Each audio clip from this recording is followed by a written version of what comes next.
ನಮಸ್ತೆ ಸ್ನೇಹಿತರೆ, ಗೃಹಲಕ್ಷ್ಮಿ ಸಂಘಕ್ಕೆ ಬಂದು ಅಧಿಕೃತವಾಗಿ ಚಾಲನೆಯನ್ನು ಕೊಡ್ತಾರೆ ಅಂತ ಹೇಳಿದ್ವಿ. ಒಂದು ಗೃಹಲಕ್ಷ್ಮಿ ಸಂಘವನ್ನು ಪ್ರಾರಂಭ ಮಾಡ್ತಾ ಇದ್ದಾರೆ.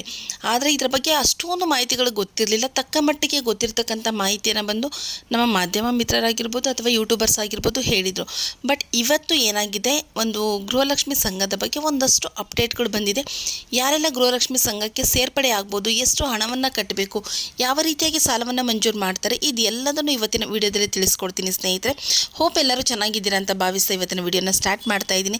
ಎಲ್ಲೂ ಸ್ಕಿಪ್ ಮಾಡಬೇಡಿ, ಕೊನೆವರೆಗೂ ನೋಡಿ ಅಂತ ಹೇಳ್ತೀನಿ. ಅಂಗನವಾಡಿಗಳು ಪ್ರಾರಂಭವಾಗಿ ಇದೇ ನವೆಂಬರ್ ತಿಂಗಳಿಗೆ ಬಂದು 50 ವರ್ಷವನ್ನು ಪೂರೈಕೆಯನ್ನು ಮಾಡ್ತಾ ಇದೆ. ಸೊ ಆ ಒಂದು ಅಂಗವಾಗಿ ಗೃಹಲಕ್ಷ್ಮಿ ಸಂಘದ ಉದ್ಘಾಟನೆ ಆಗಿರ್ಬೋದು, ಅಂಗನವಾಡಿ ಕಾರ್ಯಕರ್ತೆಯದಾಗಿರ್ಬೋದು, ಸೊ ಇದೆಲ್ಲದರ ಒಂದು ಕಾರ್ಯಕ್ರಮವನ್ನು ಹಮ್ಮಿಕೊಂಡಿದ್ರು ಅಂತ ನನ್ನ ಕಳೆದ ವಿಡಿಯೋದಲ್ಲಿ ನಾನು ತಿಳಿಸಿದ್ದೀನಿ ಸ್ನೇಹಿತರೆ. ಇವಾಗ ಗೃಹಲಕ್ಷ್ಮಿ ಸಂಘದ ಬಗ್ಗೆ ಏನಪ್ಪ ಅಪ್ಡೇಟ್ ಅಂತ ಹೇಳಿದರೆ, ಗೃಹಲಕ್ಷ್ಮಿ ಸೊಸೈಟಿಗಳನ್ನು ಸ್ಟಾರ್ಟ್ ಮಾಡ್ತಾ ಇದ್ದಾರೆ. ಅಂದರೆ ಇದು ಸಂಘಗಳೆಲ್ಲ ಗೃಹಲಕ್ಷ್ಮಿ ಸೊಸೈಟಿಯನ್ನು ಸ್ಟಾರ್ಟ್ ಮಾಡ್ತಾ ಇದ್ದಾರೆ. ಇಲ್ಲಿ ನಿಮಗೆ ಸಾಲವನ್ನು ಕೊಡ್ತಾ ಇರೋದು ಯಾವುದೇ ಗುಂಪುಗಳ ಆಧಾರದ ಮೇಲೆ ಕೊಡ್ತಾ ಇಲ್ಲ, ಅಥವಾ ಯಾವುದೇ ಒಂದು ಗುಂಪನ್ನು ಮಾಡಿಬಿಟ್ಟು ನಿಮಗೆ ಸಾಲವನ್ನು ಕೊಡ್ತಾ ಇಲ್ಲ. ಇದು ಇಂಡಿವಿಜುವಲ್ ಲೋನ್ ಕೊಡ್ತಾ ಇದ್ದಾರೆ. ಪರ್ಸ್ನಲ್ ಲೋನ್ ರೀತಿಯೇ ನಿಮಗೆ ವರ್ಕ್ ಆಗುತ್ತೆ. ಅಂದರೆ ಪರ್ಸ್ನಲ್ ಲೋನ್ ಮಾತ್ರನೇ ಅವರು ಕೊಡ್ತಕ್ಕಂಥದ್ದಾಗಿದೆ. ಯಾವುದೇ ಒಂದು ಗುಂಪು ಸಾಲವನ್ನು ಈ ಒಂದು ಗೃಹಲಕ್ಷ್ಮಿ ಸೊಸೈಟಿಯಲ್ಲಿ ಕೊಡೋದಿಲ್ಲ ಸ್ನೇಹಿತರೆ. ಇದಕ್ಕೆ ನಾವೇನಾದರೂ ಹಣ ಕಟ್ಟಬೇಕಾ ಅಂತ ನೋಡೋದಾದರೆ ಖಂಡಿತವಾಗ್ಲೂ ನೀವು ಹಣವನ್ನು ಕಟ್ಟಬೇಕಾಗುತ್ತೆ. 1,000 ರೂಪಾಯಿನ ಕೊಟ್ಟು ನೀವು ಗೃಹಲಕ್ಷ್ಮಿ ಸೊಸೈಟಿಯಲ್ಲಿ ಒಂದು ಶೇರನ್ನು ಪರ್ಚೇಸ್ ಮಾಡಬೇಕಾಗುತ್ತೆ. ನೀವು ಶೇರ್ ಹೋಲ್ಡರ್ ಆಗಬೇಕಾಗುತ್ತೆ. ಆ ನಂತರ ನಿಮಗೆ ಅಲ್ಲಿನ ಎಲ್ಲ ಸೌಲಭ್ಯಗಳು, ಇವಾಗ ಒಂದು ಸೊಸೈಟಿ ಸಹಕಾರ ಸಂಘ ಅಂತ ಬಂತು ಅಂತ ಆದರೆ ಅಲ್ಲಿ ಏನೆಲ್ಲ ನಿಯಮಗಳಿರುತ್ತಲ್ವ, ಸೇಮ್ ಆ್ಯಸ್ ಇಟ್ ಈಸ್ ಇಲ್ಲೂ ಅದೇ ನಿಯಮಗಳಿರುತ್ತೆ. ಸೊ ಆ ಒಂದು ಪ್ರಕಾರವಾಗಿಯೇ ನಿಮಗೆ ಸಾಲವನ್ನು ಮಂಜೂರು ಮಾಡ್ತಾರೆ. ನೀವು 1,000 ರೂಪಾಯಿಯನ್ನು ಕೊಟ್ಟು ನೀವು ಶೇರನ್ನು ಪರ್ಚೇಸ್ ಮಾಡಿದ್ದೀರಾ ಅಂತ ಹೇಳಿದರೆ ಅಲ್ಲಿಂದ ಪ್ರತಿ ತಿಂಗಳು ನೀವು 200 ರೂಪಾಯಿ ಉಳಿತಾಯವನ್ನು ಕಟ್ಟಬೇಕಾಗುತ್ತೆ. ಪ್ರತಿ ತಿಂಗಳು 200 ರೂಪಾಯಿ ಉಳಿತಾಯವನ್ನು ಕಟ್ಟಬೇಕು. 6 ತಿಂಗಳ ನಂತರ ನಿಮಗೆ ಸಾಲವನ್ನು ಮಂಜೂರು ಮಾಡ್ತಾರೆ.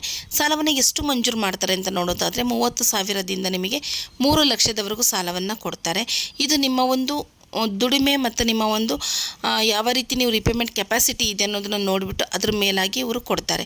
ಮತ್ತು ಇದಕ್ಕೆ ಬಡ್ಡಿ ಇಲ್ಲ ಅಂತ ಸ್ಟಾರ್ಟಿಂಗ್ ದಿನಗಳಲ್ಲಿ ಹೇಳಿದರು. ಬಟ್ ಇವಾಗ ಬರ್ತಕ್ಕಂಥ ಸುದ್ದಿ ಏನಾಗಿದೆ ಅಂತ ಹೇಳಿದ್ರೆ, ರಾಷ್ಟ್ರೀಕೃತ ಬ್ಯಾಂಕ್ಗಳ ಬಡ್ಡಿ ಏನಿದೆ ಅಲ್ವಾ, ಸೇಮ್ ಅದೇ ಬಡ್ಡಿನೇ ನಿಮಗೆ ಇಲ್ಲಿ ಇರುತ್ತೆ ಅನ್ನೋ ಒಂದು ಮಾಹಿತಿಯನ್ನು ಸಹ ಕೊಟ್ಟಿದ್ದಾರೆ. ಸೊ ಫ್ರೀ ಬಡ್ಡಿ ಏನಿರೋದಿಲ್ಲ, ಬಡ್ಡಿ ಇರುತ್ತೆ ಸ್ನೇಹಿತರೆ.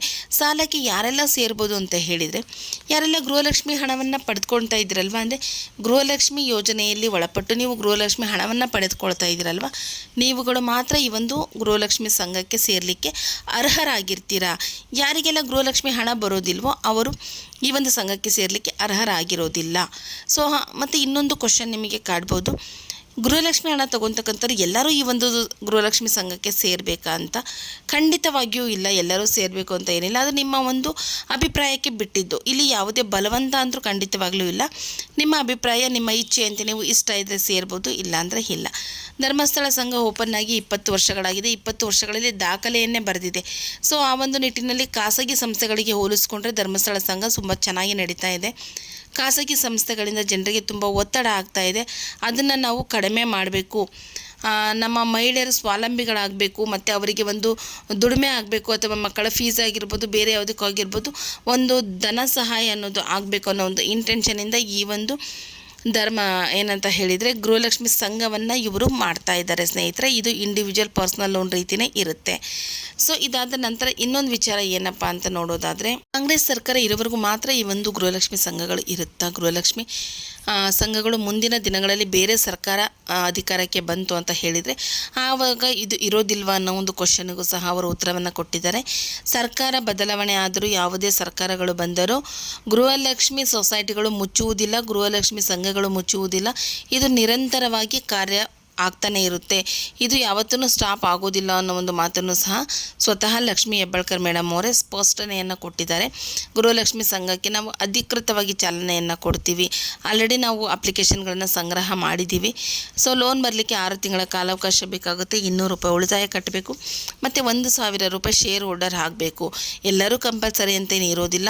ನಿಮ್ಮ ವೈಯಕ್ತಿಕ ಅಭಿಪ್ರಾಯದ ಮೇರೆಗೆ ನೀವುಗಳು ಈ ಒಂದು ಸಂಘಕ್ಕೆ ಸೇರ್ಬೋದು. ಕಡಿಮೆ ಬಡ್ಡಿಯಲ್ಲಿ ನಿಮಗೆ ಸಾಲ ಮಂಜೂರಾತಿ ಆಗ್ತಾ ಇದೆ ಅನ್ನೋ ಒಂದು ಮಾಹಿತಿಯನ್ನು ತಿಳಿಸ್ಕೊಟ್ಟಿದ್ದಾರೆ. ಹೋಪ್ ಯಾರಿಗೆಲ್ಲ ಈ ಒಂದು ಮಾಹಿತಿ ಇಷ್ಟ ಆಗಿದೆ, ದಯವಿಟ್ಟು ನನ್ನ ಚಾನಲ್ ಸಬ್ಸ್ಕ್ರೈಬ್ ಮಾಡಿ, ಸಪೋರ್ಟ್ ಮಾಡಿ ಅಂತ ಹೇಳ್ತೀನಿ. ಥ್ಯಾಂಕ್ ಯು ಎಲ್ಲರಿಗೂ.